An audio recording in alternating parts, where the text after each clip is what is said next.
नमस्कार, मी भाग्यश्री विस्पुते, जिल्हाधिकारी धुळे. सध्याची आंतरराष्ट्रीय स्तरावरील आणि आखाती देशांमधील जी युद्धजन्य परिस्थिती आहे त्या पार्श्वभूमीवर इंधन टंचाईबाबत काही बातम्या येत आहेत. धुळे जिल्ह्यात इंधन टंचाई नाही. धुळे जिल्ह्यात 140 पेट्रोल पंप आहेत आणि तिघ तेल कंपन्यांकडून मुबलक साठा नियमितपणे पुरवठा करण्यात येत आहे. तरी नागरिकांनी कुठल्याही प्रकारच्या अफवांवर विश्वास ठेवू नये. पेट्रोल पंपांवर जी गर्दी करण्यात येत आहे ती करू नये.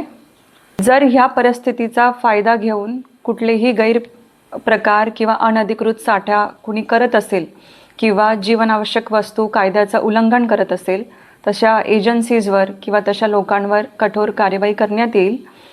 आणि सुरक्षितेच्या कारणास्तवसुद्धा कोणीही प्लास्टिकच्या बॉटल्समध्ये किंवा कंटेनर्समध्ये ह्या गोष्टींचा साठा करू नये. तरी मी सगळ्या नागरिकांना आव्हान करते की कुठल्याही अफवांना बळी पडू नये. जी अधिकृत माहिती शासनाकडून किंवा प्रशासनाकडून तुम्हाला देण्यात येत आहे त्याच्यावर विश्वास ठेवावा आणि प्रशासनाला मदत करावी. धन्यवाद.